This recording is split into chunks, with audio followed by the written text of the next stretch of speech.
Un hombre escribe de noche, en una tienda de campaña, en la frontera helada de un imperio en guerra. Podría ordenar la muerte de cualquiera con una sola palabra. Podría poseer cualquier lujo que el mundo conocido tuviera para ofrecer. Y sin embargo, esta noche, como todas las noches, libra una batalla que ningún ejército puede pelear por él. El guía interior se vuelve invencible cuando se concentra en sí mismo. La inteligencia libre de pasiones es una ciudadela, el refugio más fortificado que existe, imposible de conquistar. Nadie leerá jamás estas líneas. Son notas privadas, casi secretas, de un emperador en guerra contra sí mismo. Bienvenidos, viajeros, aprendices, buscadores. Yo soy el mago observador, a vuestro servicio. Esta noche entramos en esa tienda.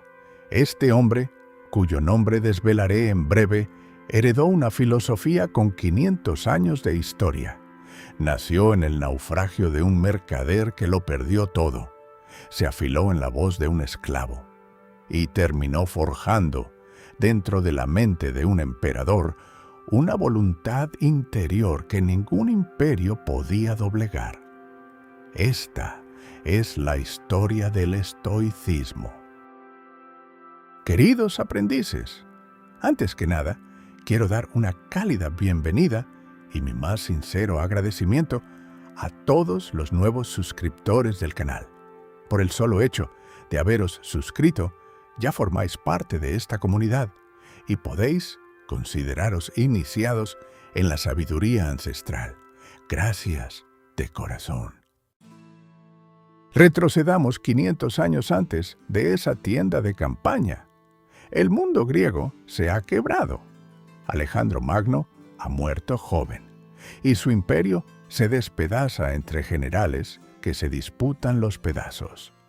Las pequeñas ciudades, que durante siglos habían dado a sus ciudadanos un lugar en el mundo, una identidad, un propósito, ya no ofrecen ninguna certeza. El individuo, de pronto, está solo frente a un mundo demasiado grande. Y en ese mundo fracturado hay un mercader llamado Zenón, natural de Sitio, en la isla de Chipre. Zenón no busca la sabiduría, busca vender tintes para ropa. Pero el barco que transporta su mercancía naufraga cerca del puerto del Pireo y Zenón llega a Atenas sin nada más que la vida. Camina hasta la ciudad, entra, sin saberlo, en la tienda de un librero y allí escucha, por primera vez, un pasaje de los filósofos que le atraviesa algo por dentro. Pregunta, casi sin aliento: ¿dónde puedo encontrar hombres como ese? En ese instante pasaba por la calle un filósofo llamado Crates. El librero señaló hacia él y Zenón lo siguió. Años después, cuando ya era maestro de su propia escuela, se dice que Zenón repetía una frase sobre aquel naufragio: después de haber naufragado es cuando navego felizmente. Perdió su cargamento, su oficio, su plan de vida entero, y a cambio encontró una filosofía. Zenón enseñaba de pie, bajo un pórtico pintado en la plaza de Atenas, la Stoa Poikile. Y de esa columnata su escuela tomó su nombre para siempre: Stoa, estoicismo, la filosofía del pórtico. Zenón enseñaba bajo su pórtico una idea que, en apariencia, es simple. El universo entero no es caos, es orden. Los estoicos creían que todo lo que existe, las estrellas, las estaciones, el crecimiento de una planta, el pensamiento de un ser humano, responde a una misma razón universal que lo atraviesa todo. La llamaban logos. El logos no es solo razón en el sentido de lógica fría. Es fuego, es aliento, es el principio vivo que da forma y coherencia al cosmos entero. Y aquí llega la idea que cambia todo. ese mismo Logos que ordena las estrellas también habita en menor escala dentro de cada ser humano. Quienes ya recorrieron conmigo el sendero del gnosticismo reconocerán el eco de inmediato, y los que no, después podéis buscar el video en el canal. Ambos coinciden en algo profundo, que lo divino no habita en un cielo lejano e inalcanzable, sino agazapado dentro de nosotros mismos, esperando ser reconocido. Para el estoico, sin embargo, ese reconocimiento no era un despertar místico, sino una tarea diaria y práctica. Vivir en sintonía consciente con esa razón que ya llevamos dentro. A eso llamaban vivir conforme a la naturaleza. Se trata simplemente de reconocer que cada uno de nosotros es una pieza pequeña, pero genuina, de un orden mucho más grande que nosotros. Y de esta idea nace la ética estoica entera. Si el Logos gobierna el cosmos con un propósito bueno, entonces lo único verdaderamente valioso que un ser humano puede perseguir es vivir en sintonía con esa razón, es decir, la virtud. Pero detengámonos un instante en esta palabra, porque hoy se ha vuelto vaga, casi decorativa. Para los estoicos, la virtud significaba la excelencia de la razón puesta en práctica, el alma humana, funcionando exactamente como fue diseñada para funcionar. La dividían en 4 formas, 4 caras de una misma piedra. La sabiduría práctica, saber distinguir en cada situación concreta qué es lo que corresponde hacer. La justicia, dar a cada quien y a cada cosa lo que le corresponde, empezando por reconocer que somos parte de una comunidad humana entera.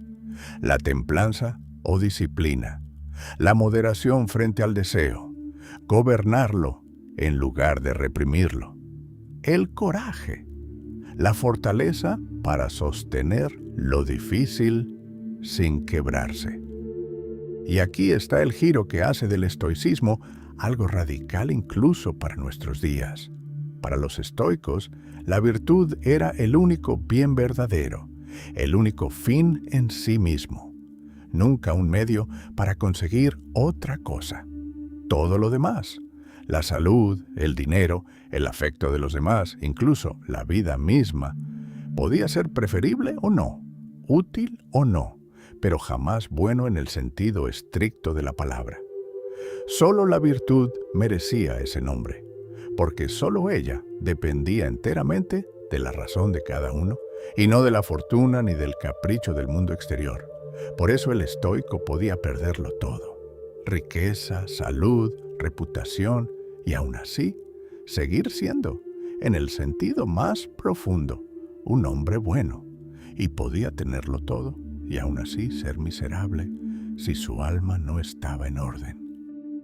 Esta semilla, que lo único verdaderamente nuestro es nuestra facultad racional, y que ahí, y solo ahí, reside la libertad, todavía era, en Zenón, una idea bastante abstracta, casi cósmica. Hacía falta alguien que la llevara al terreno más concreto. Un hombre a quien la ley romana no reconocía ni siquiera como dueño de su propio cuerpo. Su nombre era Epicteto, y fue esclavo antes que filósofo. Nació esclavo en la actual Turquía, y fue llevado a Roma al servicio de un hombre llamado Epafrodito, secretario de la corte imperial. Por alguna razón que la historia no conserva del todo, su amo le permitió estudiar con Musonio Rufo, uno de los filósofos estoicos más respetados de Roma. Así, encadenado en su condición legal, Epicteto tuvo acceso a la misma educación que los hijos de las familias más poderosas del imperio. Cuando finalmente obtuvo la libertad, ya era un filósofo formado y terminó abriendo su propia escuela en Nicópolis, Grecia, donde enseñó hasta el final de su vida. Se dice que caminaba con dificultad, con una pierna que nunca funcionó del todo bien. Y sin embargo, él mismo enseñaba a sus alumnos algo que su propio cuerpo parecía demostrar en carne propia. La cojera puede afectarte las piernas, pero no eres solo piernas. Un hombre que ha vivido como propiedad de otro entiende mejor que nadie una distinción que se convertiría en el corazón de todo el estoicismo práctico. Hay cosas que dependen de nosotros y cosas que no. Nuestras opiniones, nuestros deseos, nuestra voluntad, eso nos pertenece, íntegro e inviolable, incluso a un esclavo encadenado. Nuestro cuerpo, nuestra reputación, el trato que recibimos de los demás, hasta la vida misma, eso no nos pertenece jamás, ni siquiera a un emperador.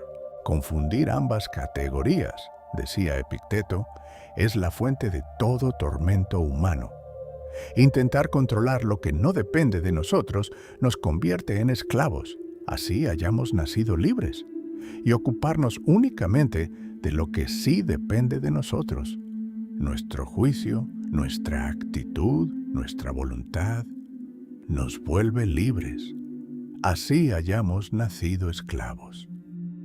Por eso decía algo que suena casi a desafío, que nadie puede hacernos daño realmente, salvo que se lo permitamos, que no son las cosas las que nos perturban, sino la opinión que tenemos de ellas.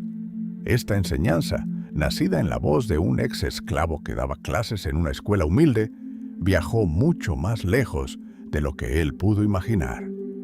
Décadas después de su muerte, un joven llamado Marco Aurelio tuvo un maestro, Junio Rústico, que le regaló personalmente una copia de las enseñanzas de Epicteto. Marco Aurelio lo cuenta él mismo, con gratitud, al principio de sus propios escritos privados. Así, la filosofía de un ex esclavo terminó gobernando, en secreto, la mente del hombre más poderoso del mundo. Volvamos a esa tienda de campaña con la que empezamos. Al final de uno de los libros de sus escritos privados, Marco Aurelio anota, casi al pasar, dónde se encuentra: entre los cuados a orillas del río. Los cuados eran una tribu germánica contra la que Roma llevaba años de guerra. El hombre que gobernaba el imperio más extenso que Occidente había conocido pasó buena parte de su reinado sosteniendo, desde el barro de la frontera, un imperio que se resquebrajaba por todos lados. Guerra, una plaga que mataría a millones, traiciones dentro de su propio círculo más cercano. Y en medio de todo eso, de noche, escribía. Se hablaba a sí mismo, en páginas privadas que nadie más leería. El filósofo francés Pierre Hadot dedicó buena parte de su vida a estudiar exactamente qué era ese extraño libro que hoy llamamos Meditaciones, y su conclusión es reveladora. Se trata de un ejercicio espiritual, algo mucho más cercano a una práctica diaria de meditación que a un tratado filosófico o a la colección de frases sueltas en que a veces se lo convierte hoy. Cada noche, Marco Aurelio se recordaba a sí mismo lo que ya sabía, para que la doctrina estoica que había aprendido de joven no se quedara dormida bajo el peso agotador de gobernar un imperio en guerra. Y aquí hay algo que vosotros mismos podéis llevaros de este video, mucho más allá de la teoría. Lo que Marco Aurelio hacía cada noche, bajo distintos nombres, sigue vivo hoy. Se lo conoce como journaling, la práctica de escribirse a uno mismo, sin destinatario ni pretensión literaria, solo para ordenar la propia mente. No hace falta ser emperador, ni estar en guerra, ni escribir en griego culto. Alcanza con una libreta y unos minutos cada noche o cada mañana para preguntarse lo mismo que él se preguntaba. ¿Qué es lo que hoy depende de mí? ¿Qué debo recordarme otra vez para no dormirme en mis propios miedos? No hace falta imitar a Marco Aurelio al pie de la letra. Alcanza con robarle el gesto, la disciplina silenciosa de hablarse a uno mismo, con honestidad, todos los días. Por eso el libro se repite tanto, vuelve una y otra vez sobre las mismas ideas. La brevedad de la vida, la aceptación del destino, la insignificancia de la fama, la certeza de la muerte. Un ejercicio espiritual, como una plegaria o una respiración consciente, necesita repetirse para sostenerse. Hay que volver a él cada amanecer, para que la mente no regrese a su hábito natural de miedo y ambición. Y hay un pasaje, en particular, donde el propio Marco Aurelio nombra exactamente aquello que estamos buscando en este video. El guía interior se vuelve invencible cuando se concentra en sí mismo. La inteligencia libre de pasiones es una ciudadela, el refugio más fortificado que existe, imposible de conquistar. Ahí está la palabra. Ciudadela, una fortaleza invisible, construida de puro pensamiento, que ni el mayor de los ejércitos puede sitiar, porque no ocupa ningún espacio que pueda ser invadido. Su única puerta se abre desde adentro. Ahora les voy a contar algo personal, queridos míos. Habiendo leído a otros pensadores de la historia que estaban totalmente en contra de la guerra y de todo lo que representa, me sentí bastante identificado con esas ideas. Por esto, siempre que leía a Marco Aurelio, me preguntaba, ¿cómo puede un emperador estoico ser al mismo tiempo un hombre de guerra? Bueno, pues, cuanto más leía, más lo fui comprendiendo. Marco Aurelio no eligió la guerra como quien elige un camino de gloria. Pasó buena parte de su reinado defendiendo las fronteras del imperio de pueblos enteros que cruzaban el Danubio, empujados a su vez por fuerzas que él ni siquiera podía nombrar, mucho menos controlar. Ofreció tratados de paz una y otra vez. Prefería, con mucho, la filosofía a la batalla. Y sin embargo, ahí estaba, año tras año, en el barro de la frontera. Aquí quizás alguno de vosotros se pregunte, ¿por qué entonces responder con la guerra? ¿No podía simplemente aceptar la invasión como algo fuera de su control y soltarla como hacía con todo lo demás? La respuesta estoica es más sutil de lo que parece. Aceptar lo que no depende de nosotros nunca significó, para esta escuela, quedarse quieto frente al mundo. Los estoicos tenían un concepto preciso para esto, el deber apropiado a cada rol que la vida nos asigna. Epicteto decía que somos como actores en una obra que no elegimos. No está en nuestras manos qué papel nos toca.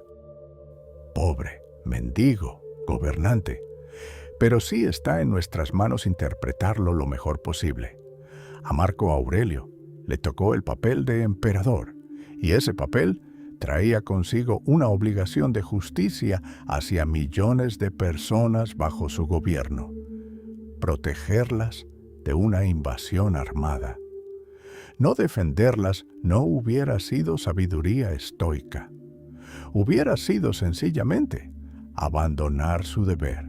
Lo que sí soltaba, lo que sí quedaba fuera de su control y por lo tanto fuera de su preocupación, era el resultado final. Si ganaba o perdía, si lo recordaría la historia como un buen gobernante o no, si la paz duraría después de conseguida, y sobre todo, soltaba el odio. Un estoico podía defender a su pueblo sin necesidad de odiar al enemigo. entendiéndolo incluso como parte de esa misma humanidad racional que él mismo integraba. Actuaba con toda la entrega que el deber exigía, cuidándose únicamente de no dejar que el miedo o el rencor gobernaran esa acción. Marco Aurelio, el hombre que gobernaba el mundo entero, había entendido que ese imperio, como todos los imperios, algún día caería. Lo único que nunca podría serle arrebatado era esa fortaleza diminuta e invisible que construía ladrillo a ladrillo cada noche, bajo la luz de una lámpara, en el barro de una frontera en guerra. Ahora, queridos, si Epicteto enseña con la dureza de quien ha sido esclavo y Marco Aurelio se habla a sí mismo en la soledad de una tienda de campaña, hay una tercera voz en el estoicismo romano, más cálida, más literaria, más dispuesta a mostrar su propia fragilidad. Esa voz es la de Séneca. Sus cartas a Lucilio no son un manual de doctrina, sino correspondencia real, o presentada como tal, entre un hombre mayor y un amigo más joven, escritas en un tono casi de conversación.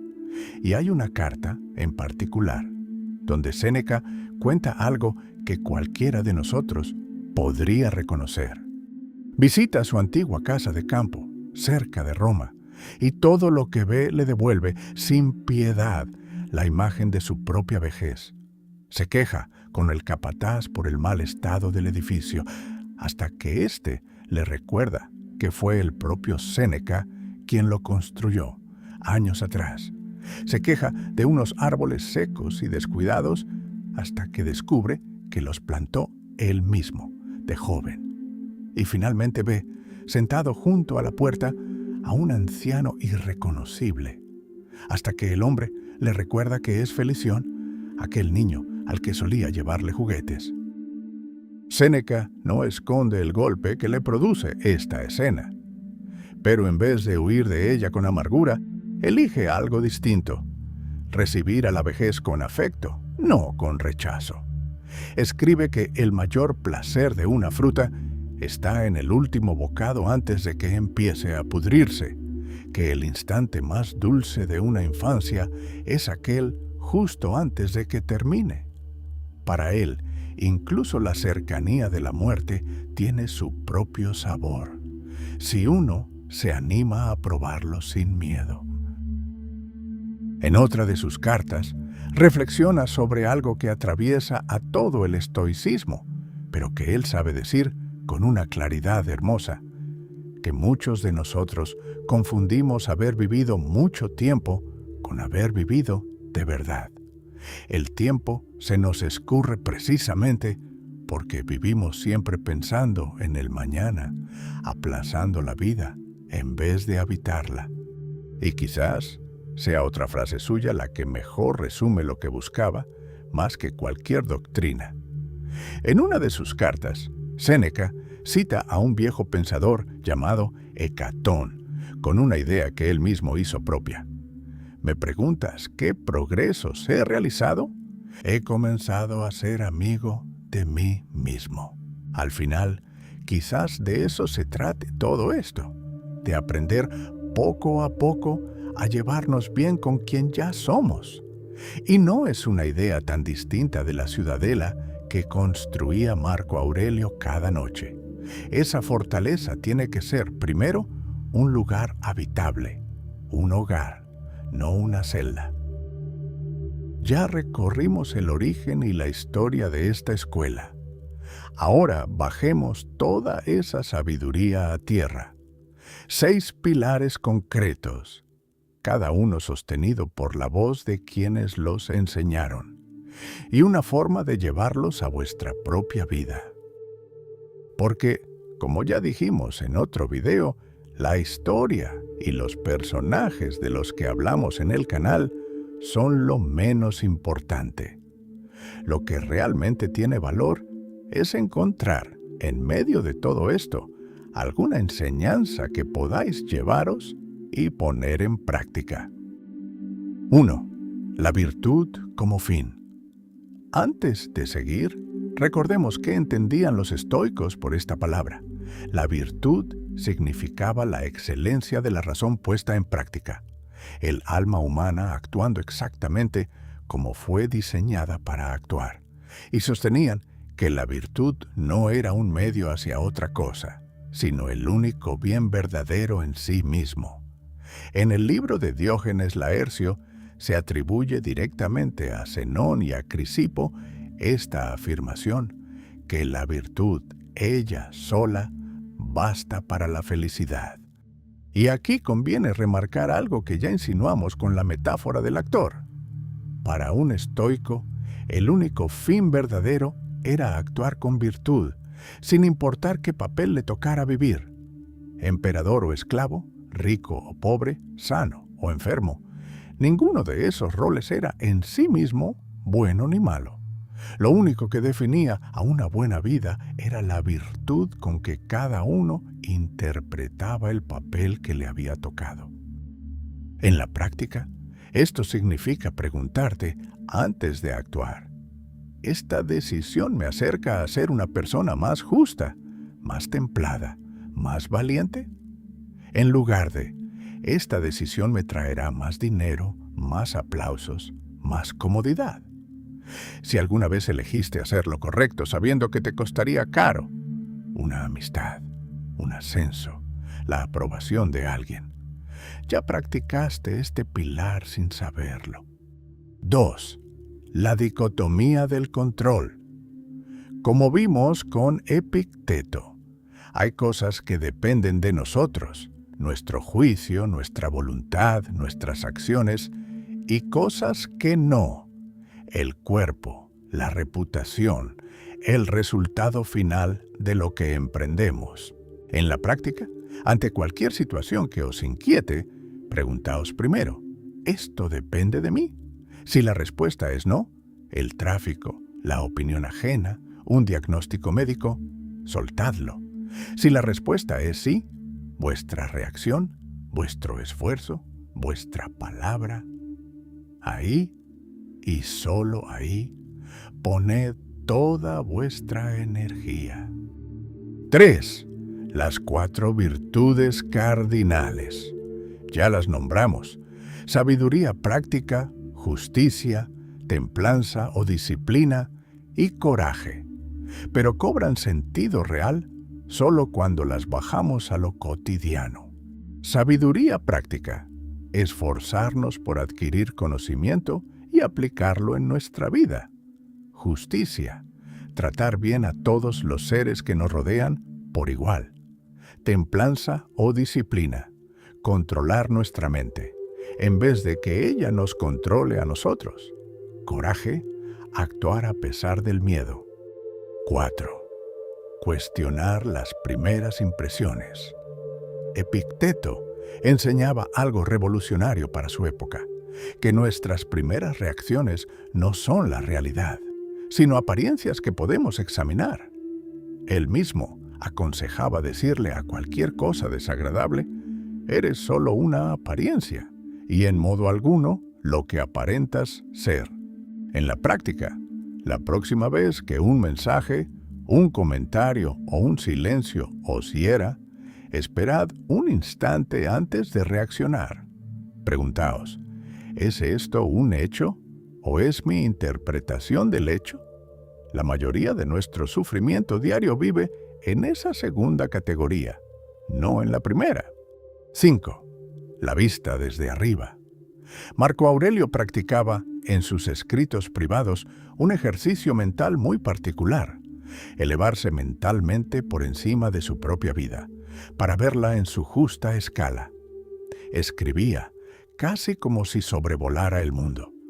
Contempla desde arriba innumerables rebaños, infinidad de ritos, y cuántos hombres ni siquiera conocen tu nombre, y cuántos lo olvidarán rapidísimamente. En la práctica, cuando un problema os agobie, imaginad por un instante que lo observáis desde muy arriba, como si fuerais un pájaro o una estrella, viendo vuestra ciudad, vuestro país, el planeta entero. La mayoría de nuestras urgencias se achican notablemente desde esa altura. 6. El destino y la responsabilidad. Hay una anécdota real de Zenón mismo que resume mejor que cualquier tratado la relación estoica con el destino. Se cuenta que sorprendió a un esclavo robando y lo castigaba. El esclavo se excusó diciendo que estaba destinado a robar. Zenón respondió sin dudar. Y también a ser azotado. En la práctica, aceptar el destino nunca significó para los estoicos usarlo como excusa para no hacerse cargo. Podemos aceptar que ciertas circunstancias no las elegimos y al mismo tiempo responsabilizarnos por completo de cómo actuamos dentro de ellas. Una cosa no anula a la otra. Un ejemplo de esto sería: no elegiste la familia en la que naciste, ni el cuerpo con el que llegaste al mundo, ni las oportunidades que tuviste de niño. Eso es, en el sentido más estricto, vuestro destino. Pero ¿cómo educáis hoy a esa herencia? ¿Qué hacéis con el cuerpo que tenéis? ¿Qué construís a partir de lo que os tocó, aunque haya sido poco? Eso ya no es destino. Eso sois vosotros, actuando. 6 pilares, 6 voces, una misma enseñanza repetida de 1000 formas distintas a lo largo de 500 años. Lo único que verdaderamente os pertenece es cómo elegís responder. Un hombre, de noche, con una lámpara y una pluma, escribiéndose a sí mismo palabras que nadie más leería. No lo hacía por vanidad, ni por dejar un legado. Lo hacía porque sabía algo que un mercader naufragado, un esclavo con la pierna herida y un hombre mayor mirando sus propios árboles envejecer, también habían descubierto, cada uno a su manera, que hay una sola cosa en este mundo que nadie puede arrebatarnos. No el imperio, no la salud, no la aprobación de los demás, ni siquiera el tiempo que nos queda. Solo esto: ¿cómo elegimos responder? Zenón perdió su cargamento entero en un naufragio y encontró una filosofía. Epicteto nació sin ser dueño de su propio cuerpo y aún así fue libre. Marco Aurelio gobernó el mundo entero y descubrió que el único territorio que de verdad le pertenecía cabía dentro de su propia mente. Séneca envejeció, como todos envejecemos, y eligió recibir esa vejez como a un huésped, no como a un enemigo. 4 voces, 5 siglos, un mismo hallazgo.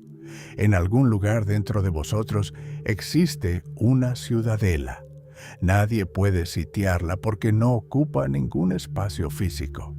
Su única puerta se abre desde adentro, pero, como bien nos recordó Séneca, una fortaleza solo vale la pena construirla si además es un lugar donde uno quiera vivir.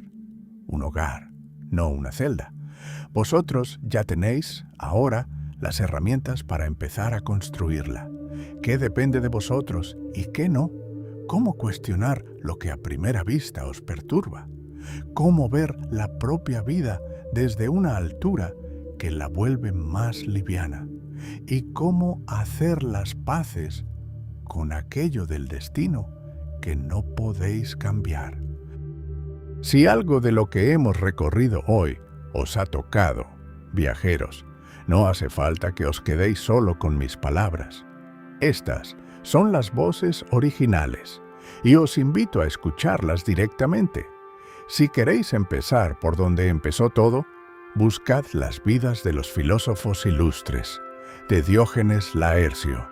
Allí encontraréis de primera mano la historia de Zenón, su naufragio y el nacimiento del pórtico. Si buscáis la voz más dura y directa, la que nace de un hombre que fue esclavo antes que maestro, leed el manual de vida de Epicteto. Es breve, es contundente y no os va a dejar indiferentes. Si preferís una voz más cálida, casi de amigo escribiéndole a otro amigo, buscad las cartas a Lucilio, de Séneca. Ninguna de ellas os va a pedir más de 10 minutos y muchas os van a acompañar durante años. Y si queréis entrar, de verdad, en la tienda de campaña con la que abrimos este video, no hay mejor puerta que las Meditaciones de Marco Aurelio. No lo leáis de corrido, como una novela. Leedlo como él lo escribió, de a poco, de noche, una idea por vez. 4 libros, 4 voces, un mismo camino. El resto, como siempre, lo dejo en vuestras manos. Yo soy el mago observador y vine a recordaros lo que ya sabíais. ¡Hasta la próxima!